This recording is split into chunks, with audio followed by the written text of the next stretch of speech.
All right, Yahoo Fantasy Baseball 2010 Week 7. We're going to take a look at Jimmy Dugan taking on Bronx Bombers. This one went to Jimmy Dugan, 7-3 overall. Dugan now improves to 37, 29, and 4, while Bronx Bombers is now 25, 41, and 4 on the season. Dugan's now won 4 of the last 5 weeks, while Bombers is now 1-2 all time against Dugan and did not have a bounce back week after getting blanked in the win column last week. Dugan set a season worst in ERA this week. ERA was an ugly battle between these two teams. Bombers had season lows in runs, homers, and RBIs though.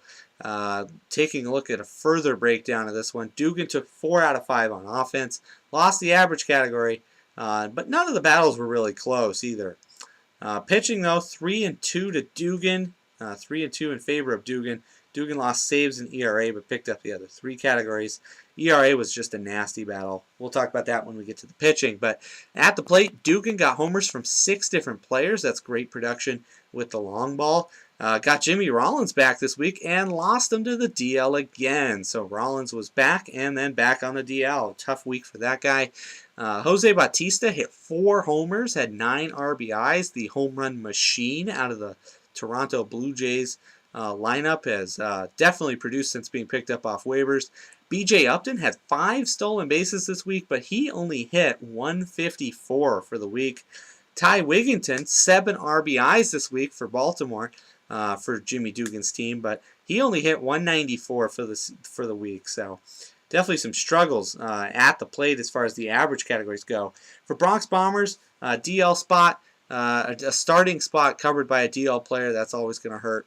David Ortiz, though, continued his hot streak for Bombers. He hit 400 for the week, had 2 homers for the week, but only 3 players hit under 200. That's a great average return for a lineup, especially a lineup that's not really being set. Not enough players were used, though, and mere average contributions as a whole led to Bombers winding up losing most of the offensive categories. On the pitching side, Jimmy Dugan had a terrible ERA. He had to deal with that team had to deal with Brian Matus with a 27 ERA, C.J. Wilson with a 10.8 ERA, Joel Pinheiro with a 27 ERA, and Jared Weaver a 7.59 ERA.